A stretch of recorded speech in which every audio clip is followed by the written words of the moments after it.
Hello दोस्तों, आज के इस वीडियो में हम SBI equity minimum various mutual fund के बारे में रिव्यू करने वाले हैं। तो अगर आपने भी इस म्यूचुअल फंड में अपने इन्वेस्टमेंट को किया हुआ है या इन फ्यूचर इस म्यूचुअल फंड में अपने इन्वेस्टमेंट को करने के बारे में सोच रहे हो तो इस वीडियो को अंत तक जरूर देखिएगा। तो सबसे पहले हम इस म्यूचुअल फंड के फंड ऑब्जेक्टिव के बारे में जान लेते हैं। तो ये एक सेक्टर म्यूचुअल फंड है। अब जिसे नहीं पता कि सेक्टर म्यूचुअल फंड किसे कहते हैं, तो सेक्टर म्यूचुअल फंड इन्वेस्टरों के पैसे को किसी एक पर्टिकुलर सेक्टर में निवेश करता है। अब किसी एक पर्टिकुलर सेक्टर में निवेश करने के कारण ये जो म्यूचुअल फंड है काफ़ी ज़्यादा रिस्की म्यूचुअल फंड माना जाता है। अगर मार्केट अच्छा रहा तो ये म्यूचुअल फंड आपको अच्छा खासा रिटर्न्स लाकर दे सकता है, वरना ये म्यूचुअल फंड आपको नेगेटिव रिटर्न्स लाकर भी दे सकता है। तो अगर आप एक हाई रिस्क टेकिंग कैपेबिलिटी वाले पर्सन हो तभी इस तरह के म्यूचुअल फंड में इन्वेस्टमेंट करने के बारे में सोचिएगा। अब हम इस म्यूचुअल फंड के पास्ट रिटर्न्स के बारे में जानें तो इसने एक साल में 2.4% का, 3 साल में 19.5% का और ऑल ओवर 15.8% का रिटर्न्स अपने इन्वेस्टरों को लाकर दिया हुआ है।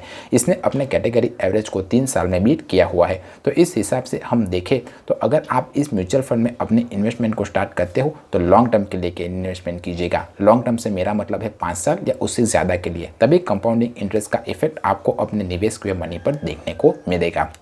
अब हम इस म्यूचुअल फंड की बेसिक डिटेल्स के बारे में जानें तो इसका एक्सपेंस रेशियो 0.31% है, जो मेरे हिसाब से एक डिसेंट एक्सपेंस रेशियो कहा जाएगा। अब जिसे नहीं पता कि एक्सपेंस रेशियो किसे कहते हैं, तो जो एसेट मैनेजमेंट कंपनियां होती है वो हमारे ही पैसे को मैनेज करने के लिए हमें से कुछ फीस चार्ज करती है और उसी फीस को वो एक्सपेंस रेशियो के तौर पर हमें बताती है। तो जितना ज़्यादा एक्सपेंस रेशियो होगा उतना ही कम इन्वेस्टरों को प्रॉफिट होगा। इसका एग्जिट लॉस 0.5% है। अब सर्टेन टाइम ऑफ पीरियड से पहले आपने अगर अपने निवेश हुए पैसे को निकाल लिया तो आपको 0.5% का एग्जिट लॉस चार्ज देना पड़ेगा। इसका AUM 129 करोड़ रुपीस है और ये एक ओपन एंडेड म्यूचुअल फंड है, यानी कि इन्वेस्टर जब चाहे तब इस म्यूचुअल फंड में अपने इन्वेस्टमेंट को स्टार्ट कर सकता है और जब चाहे तब इस इन्वेस्टमेंट से बाहर भी निकल सकता है। ये जो म्यूचुअल फंड है वो बेंचमार्क निफ्टी 50 टोटल रिटर्न्स को फॉलो करता है। और अगर आप इस म्यूचुअल फंड में अपने इन्वेस्टमेंट को स्टार्ट करना चाहते हो तो मिनिमम SIP 500 रुपीज़ और लमसम अमाउंट 5000 से स्टार्ट कर सकते हो। अगर आपको ये मेरा वीडियो इन्फॉर्मेटिव लग रहा है तो इस वीडियो को लाइक कीजिए ताकि दूसरे लोगों तक भी ऐसा इन्फॉर्मेटिव कंटेंट पहुंच सके। एलोकेशन बाय सेक्टर देखें तो इसने इक्विटी में 100% पैसे को निवेश किया हुआ है। इक्विटी यानी कि शेयर मार्केट, तो शेयर मार्केट के उतार चढ़ाव का इस म्यूचुअल फंड के ऊपर सीधा असर आपको देखने को मिलेगा। इसने लार्ज कैप में ही इन्वेस्टरों के पैसे को निवेश किया हुआ है। तो ये म्यूचुअल फंड एक तरह से एक इंडेक्स म्यूचुअल फंड या लार्ज कैप म्यूचुअल फंड की तरह ही रिटर्न्स लाकर आपको देगा। इस म्यूचुअल फंड ने टॉप स्टॉक होल्डिंग कंपनियां देखें तो इसने Hindustan Unilever, Nestle India, Britannia limited और पावर ग्रिड जैसी लार्ज कैप कंपनियों में इन्वेस्टरों के पैसे को निवेश किया हुआ है। एलोकेशन बाय सेक्टर देखें तो इसने consumer and staples, health care, energy and technology sector में इन्वेस्टरों के पैसे को निवेश किया हुआ है।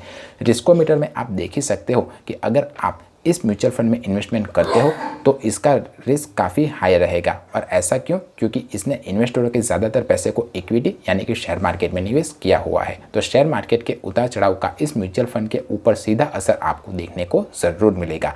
इसका स्टैंडर्ड डेविएशन 19.37 है, जो अपने कैटेगरी एवरेज के स्टैंडर्ड डेविएशन की बराबर ही है। अब जिसे नहीं पता कि स्टैंडर्ड डेविएशन किसे कहते हैं, तो स्टैंडर्ड डेविएशन एक रेंजिंग फैक्टर है। जितना कम स्टैंडर्ड डेविएशन होगा उतना ही अच्छा, कम वोलेटाइल और वेल परफॉर्मिंग म्यूचुअल फंड माना जाएगा। तो जब कभी भी आप किसी भी म्यूचुअल फंड को चुनें तब कम स्टैंडर्ड डेविएशन वाले म्यूचुअल फंड को चुनने की कोशिश करें। इस पर लगने वाले टैक्स के बारे में बात करें तो अगर आपने 1 साल के बाद अपने निवेश के पैसे को निकाला तो आपको long term capital gain tax 10% का देना पड़ेगा और उसमें से भी आपको 1 लाख रुपीज़ का असम्पशन मिल जाएगा। पर अगर आपने 1 साल के भीतर ही अपने निवेश के पैसे को निकाल लिया तो आपको short term capital gain tax 15% का अपने पूरी अमाउंट पर देना पड़ेगा। अगर आपने भी इस म्यूचुअल फंड में इन्वेस्टमेंट किया हुआ है तो मुझे कमेंट करके बताइए कि ये म्यूचुअल फंड आपको कैसा रिटर्न्स लाकर दे रहा है। मेरे व्यूवर्स को हेल्प हो जाएगी। म्यूचुअल फंड, शेयर मार्केट या फाइनेंस से रिलेटेड कोई और क्वेश्चन या क्वेरी हो तब भी आप मुझे कमेंट करके पूछ सकते हो। मेरा वीडियो पसंद आया है तो वीडियो को लाइक कीजिए, चैनल को सब्सक्राइब कीजिए। मिलते हैं अगले वीडियो में, तब तक के लिए बाय बाय।